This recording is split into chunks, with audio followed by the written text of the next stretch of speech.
Sarah Martinez smoothed down her simple blue dress as she walked into the Grand Plaza Hotel, her heart beating with anticipation. Today was her daughter Emma's wedding day, and despite everything, she couldn't help but smile. The lobby gleamed with marble and crystal, exactly the kind of venue her future son-in-law's family would choose. "Mom." Emma's voice rang out across the lobby. Sarah turned to see her daughter, still in her regular clothes, hurrying toward her. "You made it." But there was something tight about Emma's smile, a tension in her shoulders that Sarah recognized all too well. "Of course I made it, sweetheart. I wouldn't miss your big day." Sarah reached out to hug her daughter, but Emma took a small step back, her eyes darting around the lobby. "Mom, I need to tell you something," Emma began, wringing her hands. "James's family, they've made some changes to the seating arrangements." Sarah's stomach tightened. She'd been expecting something like this ever since James's mother, Patricia Thompson, had taken over the wedding planning. "What kind of changes?" "They've moved you to the back table," Emma said quickly, the words tumbling out. "Near the kitchen entrance. Patricia says it's because of the photographer's setup, but—" She trailed off, unable to meet her mother's eyes. Before Sarah could respond, a sharp voice cut through their conversation. "Emma, what are you doing down here? We need you in the bridal suite immediately." Patricia Thompson strode across the lobby, her designer heels clicking against the marble floor. Her eyes swept over Sarah with barely concealed disdain. "Oh, you're here." Sarah straightened her spine. "Hello, Patricia. The hotel looks lovely." Patricia's lips curved into a cold smile. "Yes, well, we wanted everything to be perfect for James and Emma. Speaking of which," she turned to Emma. "Darling, your hair appointment was scheduled for 10 minutes ago. You don't want to keep everyone waiting." Emma hesitated, looking between her mother and future mother-in-law. "Mom, I'm sorry about—" "Go on," Sarah said gently. "It's your day. Don't worry about me."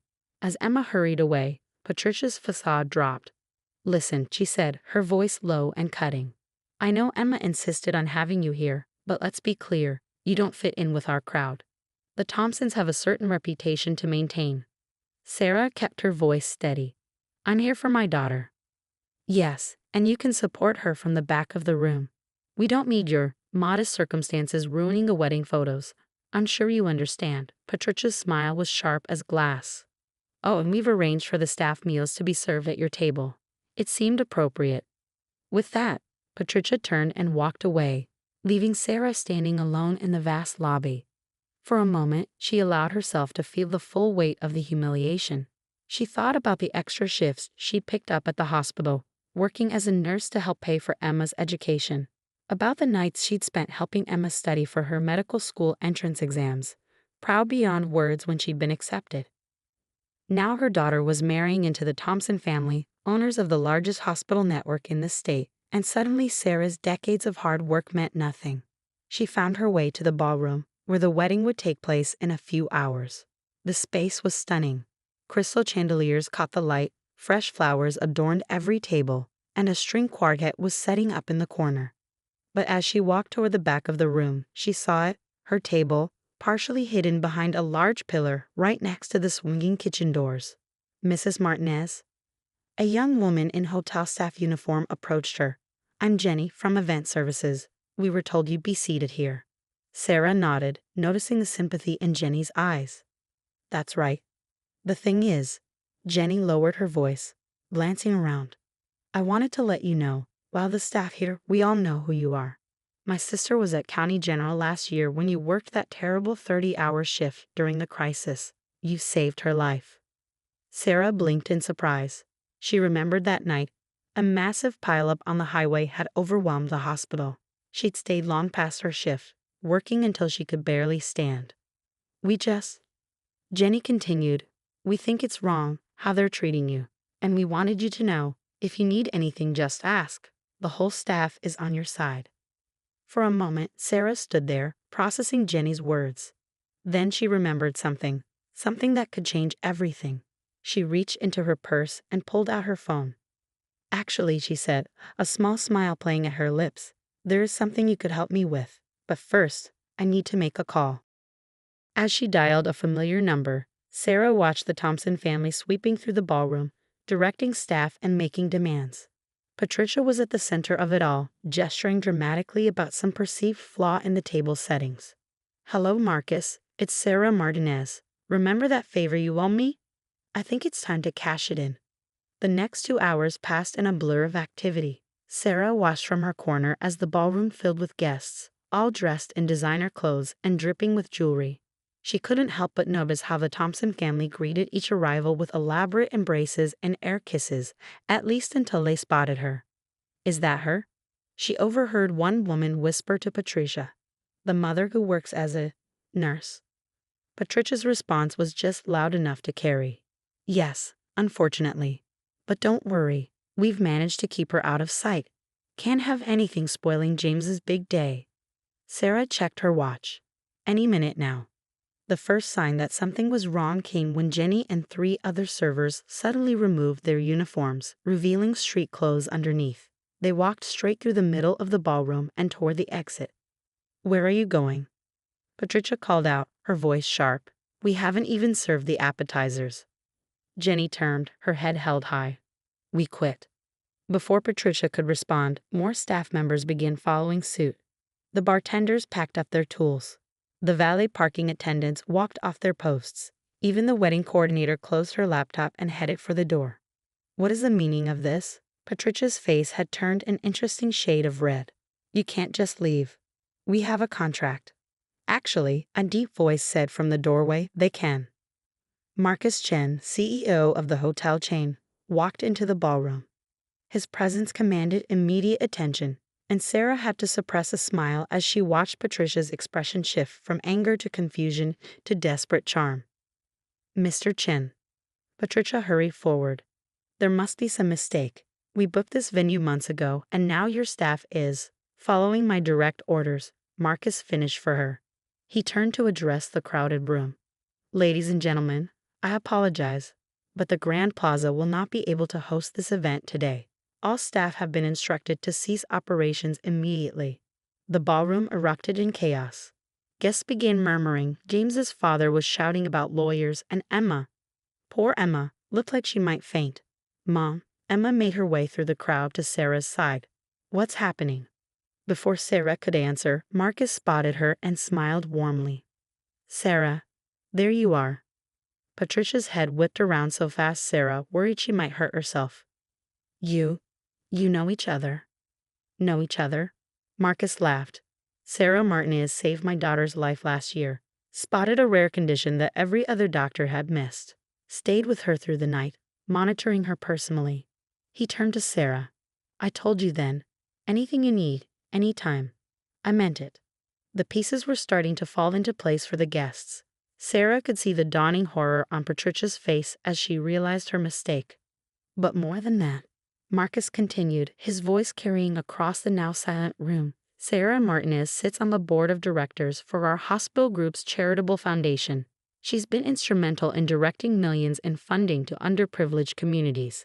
When she called to tell me how she was being treated at her own daughter's wedding." He shook his head. "Well, let's just say the Grand Plaza doesn't associate with that kind of behavior." Emma stared at her mother, tears in her eyes. "Mom, I had no idea. Why didn't you ever say anything?" Sarah squeezed her daughter's hand. "Because I wanted you to make your own way, sweetheart.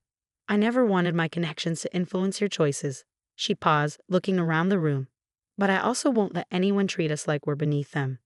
"This is ridiculous." Patricia's voice was shrill. "You can't just shut down our wedding. Do you know how much we spent?" "Oh, I'm not shutting it down," Sarah said calmly. She nodded to Marcus, who gestured to the staff waiting by the doors. They began wheeling in new serving carts, and fresh teams of waiters entered the ballroom. "I'm taking over." Patricia's mouth opened and closed soundlessly as Sarah continued. "The wedding will proceed, if Emma and James still want it to, but under new management and new seating arrangements." James, who had been watching everything unfold in stunned silence, finally stepped forward. "Mrs. Martinez, I'm so sorry. I had no idea my parents were treating you this way." He turned to Emma. "And I'm sorry I didn't stand up for you and your mom sooner." Emma looked between her fiancé and her mother, tears streaming down her face. "Mom, I'm sorry too. I should have said something." "No more apologies," Sarah said firmly. This is still your day. Let's make it a good one. She turned to the gathered guests. Everyone who'd like to stay and celebrate Emma and James's wedding is welcome, as long as they understand that in this room, everyone is equal. Everyone is family. The transformation that followed was remarkable. The Thompson family, thoroughly humbled, retreated to quiet corners. The other guests, free from the atmosphere of judgment and pretense, began to relax. And Emma was glowing with pride as she looked at her mother. As the ceremony began, slightly delayed but more genuine than it would have been, Sarah took her seat in the front row. Jenny, who had changed back into her uniform along with the other staff, caught her eye and winked. Sarah smiled, thinking about how different this day had turned out from what she'd expected. Sometimes the best revenge wasn't about getting even. It was about standing up and showing your true worth. But there was still one more surprise in store for everyone. As the reception began, Sarah watched the transformed atmosphere with quiet satisfaction. The string quartet played softly in the background while guests mingled freely, the former social hierarchies forgotten in the wake of the afternoon's revelations. Patricia Thompson sat at a table near the kitchen doors, the very one she'd assigned to Sarah, looking thoroughly deflated. Her husband Richard kept checking his phone, no doubt trying to assess the social damage of the day's events. Sarah almost felt sorry for them. Almost. Mrs. Martinez? James approached her table, looking nervous but determined. Could we talk privately for a moment? Sarah nodded, following her new son-in-law to a quiet corner of the ballroom. James took a deep breath before speaking. I want you to know, he began, that I've made some decisions. I'm stepping away from my family's hospital administration position. Sarah's eyebrows rose in surprise. James, that's not necessary. It is, he insisted. I've been thinking about this for a while, actually. I went into healthcare administration because it was expected, but he straightened his shoulders. I want to go to medical school, like Emma. I want to help people directly, the way you do. A warm smile spread across Sarah's face. Emma never told me that. I never told her, James admitted. I was afraid of disappointing my parents, but after seeing you today, how you handled everything with such grace and strength, I realized I've been living my life trying to please the wrong people. Before Sarah could respond, Marcus Chen appeared at her elbow. Sarah, there's someone here who'd like to speak with you. He gestured toward the ballroom entrance, where an elegant older woman stood waiting. Sarah's heart skipped a beat as she recognized Dr. Catherine Reynolds, the current health commissioner for the state. Sarah Martinez, Dr. Reynolds said warmly, approaching their group. I'm so glad I could make it, even if I am fashionably late. Patricia and Richard Thompson, who had been watching from their table, practically tripped over themselves rushing over. Commissioner Reynolds, Patricia gushed. What an unexpected honor. Save it, Patricia. The commissioner cut her off coolly. I'm here to speak with Sarah. She turned back to Sarah with a smile. The board meeting is next week, and I wanted to discuss this in person. We've reviewed your proposal for the new Community Health Initiative, and we're not just approving it, we're doubling the funding. The Thompsons' jaws dropped in perfect synchronization. But more than that, Dr. Reynolds continued, I'm retiring next year, and the governor has been asking for recommendations for my replacement. She gave Sarah a meaningful look. I'd like to put your name forward, if you're interested. The ballroom had gone quiet again, everyone straining to hear the conversation. Sarah felt Emma's hand slip into hers. She hadn't even noticed her daughter approaching. Mom, Emma whispered, you never told me about any of this. Sarah squeezed her daughter's hand. I've always believed that our work should speak for itself. All those nights I was just working extra shifts. I was also building relationships, creating programs, finding ways to help more people. I never needed the recognition. I just wanted to make a difference. And that, Dr. Reynolds said firmly, is exactly why you're perfect for the position. Patricia Thompson looked like she might faint. But she's just a nurse. Just a nurse? Dr. Reynolds raised an eyebrow. Mrs. Thompson, just a nurse. Sarah Martinez has done more for healthcare in this state than your entire family's hospital network. While you were planning galas and worrying about social status, she was actually saving lives and changing the system from within. James stepped forward. Commissioner Reynolds, I'd actually love to hear more about the Community Health Initiative. I'm planning to apply to medical school. Medical school. Patricia interrupted, her voice shrill. But you're supposed to take over the family business. No, Mother, James said firmly. I'm going to make my own way, just like Emma did, just like Mrs. Martinez taught her to do. The reception continued into the evening, but with a distinctly different tone than anyone had expected. The Thompsons retreated to their table, their social cards thoroughly played. Meanwhile, Sarah found herself surrounded by guests eager to discuss her work and vision for the future of healthcare in their state.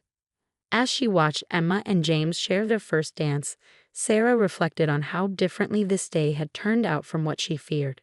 She hadn't set out to humiliate the Thompsons or prove her worth. She'd simply refused to be diminished by their prejudice.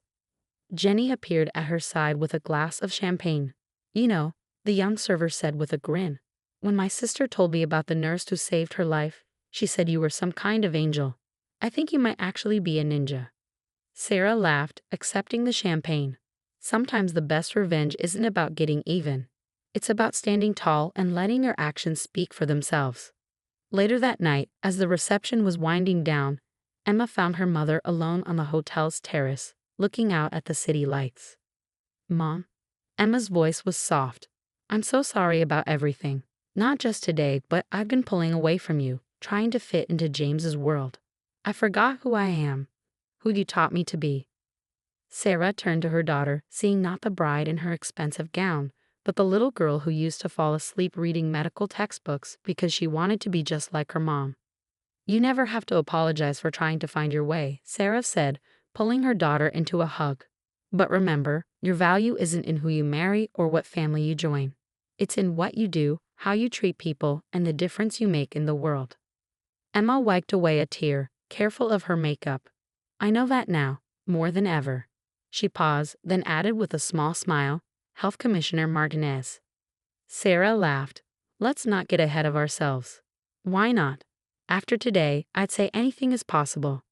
As they stood there, mother and daughter looking out at the city together, Sarah felt a deep sense of peace. The Thompsons had tried to put her in her place, not realizing that she had built her own place, one of respect, dignity, and real accomplishment. The next morning, Sarah's phone buzzed with a text from Marcus. The staff can't stop talking about yesterday. You've become a legend at the Grand Plaza. Sarah smiled as she typed her reply. Sometimes the best revenge isn't revenge at all. It's living your truth and letting others learn from it.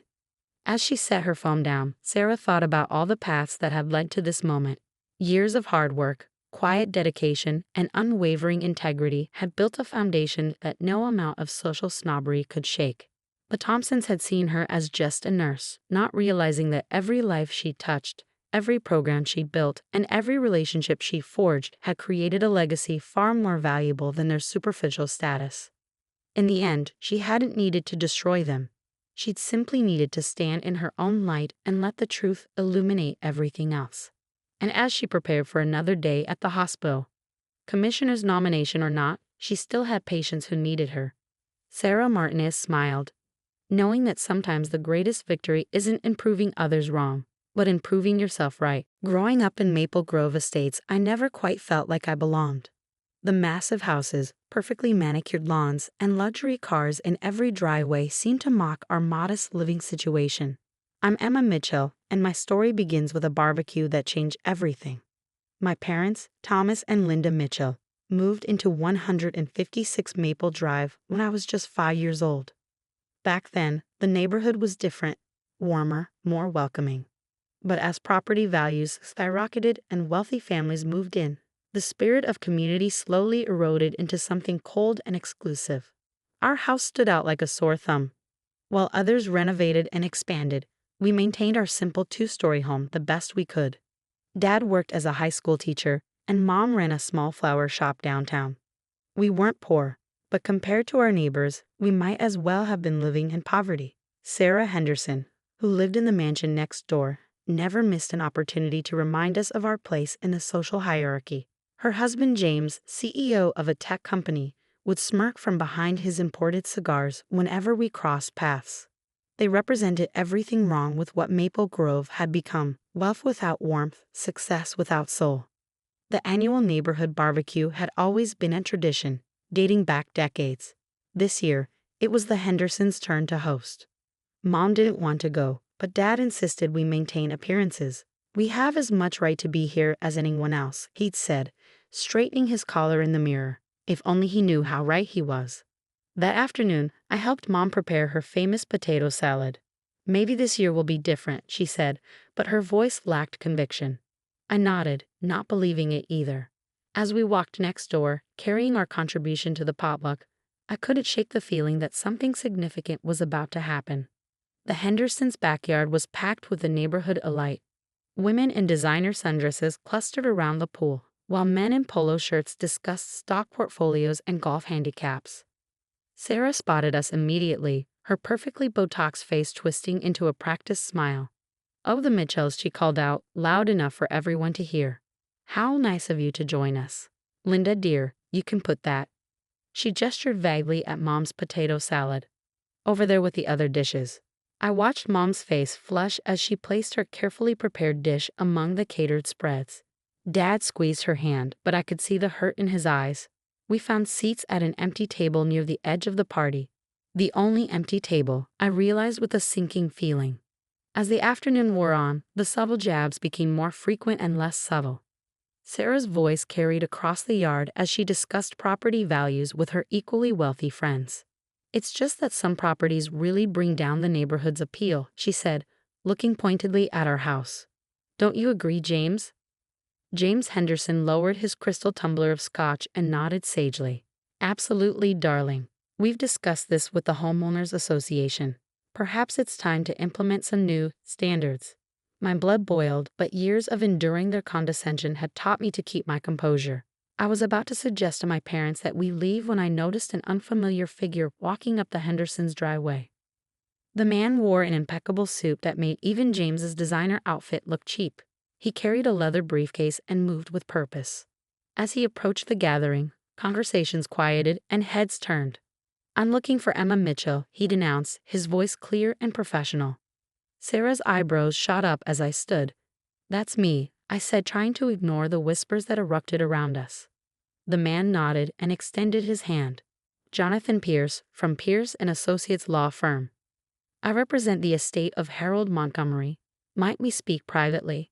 The name hit me like a thunderbolt. Harold Montgomery, my grandfather, whom I'd never met. He'd had a falling out with my father decades ago, long before I was born. All I knew about him came from old photographs and whispered conversations. Sarah, unable to contain herself, sashayed over.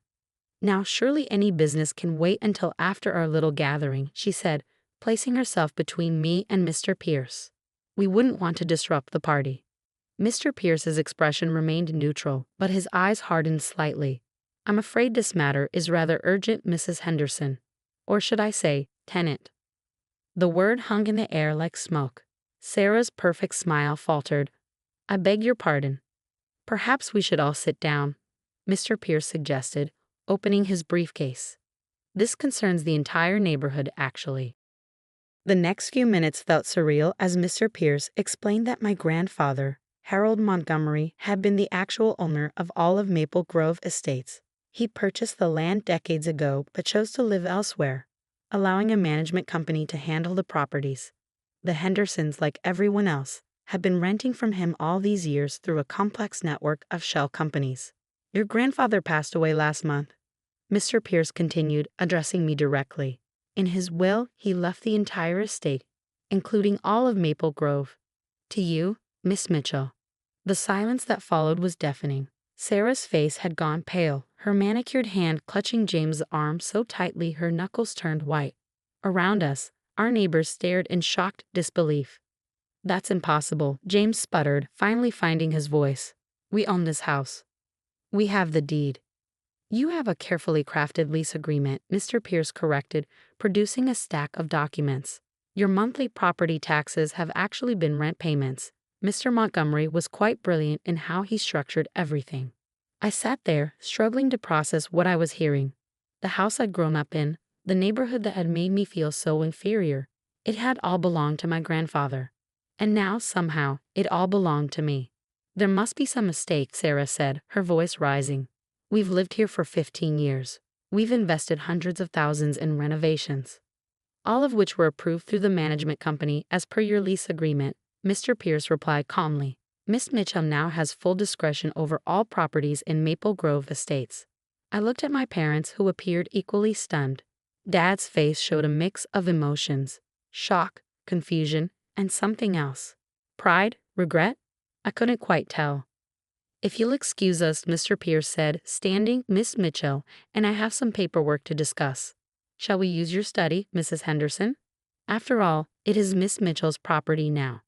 As I followed Mr. Pierce into the house, I heard the party dissolving into chaos behind me. Sarah's voice rose above the others, demanding answers, making threats about lawyers and lawsuits. But for the first time in my life, her words had no power over me. Inside the Hendersons' study, Mr. Pierce laid out the full scope of my inheritance. The neighborhood was just the beginning. There were other properties, investments, and accounts I needed to know about. But my mind kept returning to one detail. Did he know? I asked suddenly. My grandfather, did he know how they treated us? Mr. Pierce's expression softened slightly. Mr. Montgomery had eyes and ears everywhere, Miss Mitchell. He watched you grow up from afar, saw how you and your parents handled adversity with grace. In his final years, he spoke often of how proud he was of the family you'd become. Tears welled up in my eyes as I thought of the grandfather I'd never known, watching over us all these years.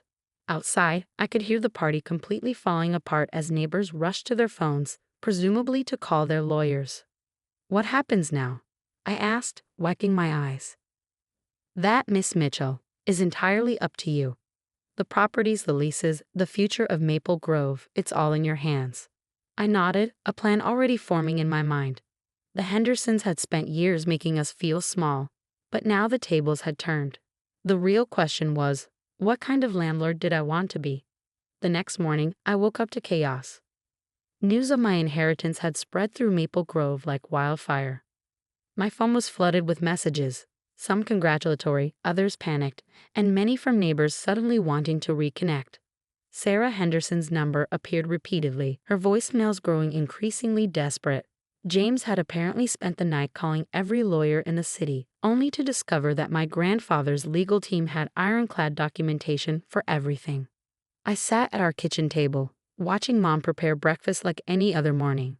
But everything felt different now. Dad kept glancing at the window, where a small crowd of neighbors had gathered, presumably hoping to catch a glimpse of the neighborhood's new owner.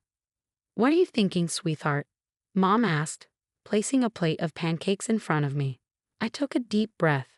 I'm thinking about Grandpa, why he did this, what he wanted me to learn.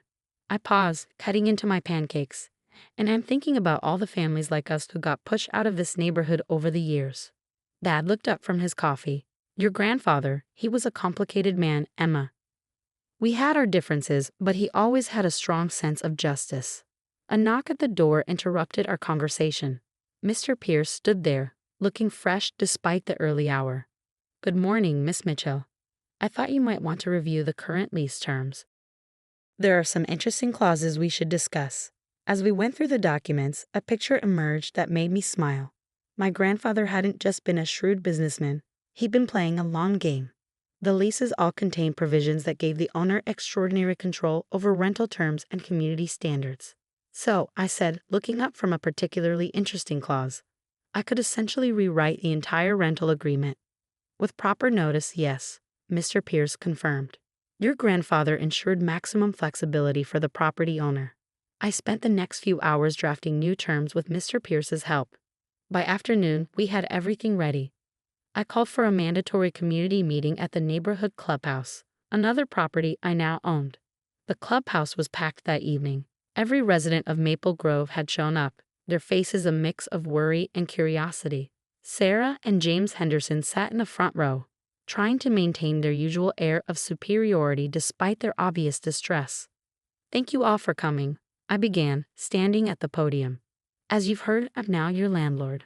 I've spent the day reviewing everyone's lease agreements and I've decided to make some changes. A murmur ran through the crowd. Sarah's hand shot up immediately, but I continued speaking. First, all current rents will be adjusted based on a fair market value assessment, not the inflated rates many of you have been paying. Second, I'm establishing a community board that will include representatives from all income levels. And third, I paused, making eye contact with Sarah. Any form of discrimination or harassment based on economic status will result in immediate lease termination. The room erupted. James Henderson jumped to his feet. This is outrageous. You can't just change everything overnight. We have rights. Actually, Mr. Henderson, Mr. Pierce interjected smoothly. According to your lease agreement, she can. Would you like to review the terms you signed 15 years ago? As James sputtered, I continued. I'm not interested in revenge. What I want is to restore this neighborhood to what it was meant to be, a community where people of different backgrounds can live together with respect. I pulled out another document, which brings me to the Hendersons. Sarah, James, I've reviewed the numerous complaints against you from other residents. The hostile environment you've created, the discriminatory comments, the attempts to force out families who don't meet your standards, it all violates your lease terms. Sarah's face had gone from red to white. You wouldn't dare. I'm exercising my right to terminate your lease, effective immediately. You have 30 days to vacate the property. The silence that followed was broken by a small sound. Someone was clapping. Then another person joined in, and another. Soon half the room was applauding. I saw relief on faces I recognized from years of shared subtle humiliations at the Hendersons' hands. This isn't over, James threatened, standing to leave. Our lawyers will. Your lawyers will find that everything is perfectly legal, Mr. Pierce interrupted. Miss Mitchell, should I show them the documentation your grandfather kept of their lease violations over the years? The Hendersons stormed out, but I wasn't done. One more thing, I announced to the remaining residents. I'm establishing a scholarship fund for local students and a community improvement program. The focus will be on making Maple Grove accessible to families of all income levels while maintaining a quality of life for everyone. Over the next few months, Maple Grove transformed. The Hendersons moved out, their mansion converted into a community center with after-school programs. Other wealthy residents who couldn't accept the changes followed, making room for new families who brought fresh energy to the neighborhood. We kept our modest house exactly as it was, though Mom finally got the garden she'd always wanted. Dad retired from teaching but volunteered at the community center, mentoring kids who reminded him of his younger self. One evening, as I sat on our porch watching children play on lawns that had once been off-limits, I found an old photograph in my grandfather's papers. It showed him standing in front of Maple Grove decades ago, when it was just empty land. On the back, he'd written, "Build something that matters." Sarah Henderson still lives in the city. Sometimes I see her at the grocery store, driving a much more modest car these days. She always looks away quickly, but I notice she no longer carries herself with that same arrogant pride. Last week, I received a letter from a young girl who recently moved into the neighborhood with her single mother. "Thank you," she wrote, "for making a place where we don't have to feel ashamed." I keep that letter on my desk, next to my grandfather's photo. He built something that mattered, all right, not just properties and investments, but a legacy of justice. And now it was my turn to carry it forward. The wealth he left me wasn't just in real estate and bank accounts. It was in the lesson he taught me through this inheritance. True richness isn't measured by the size of your house or the car you drive, but by the community you build and the lives you touch. As I watch Maple Grove flourish, growing more diverse and vibrant with each passing day, I think about how sometimes the greatest revenge isn't in making others suffer, but in creating something beautiful from the ashes of their cruelty. And in the end, that's worth more than all the mansions in the world.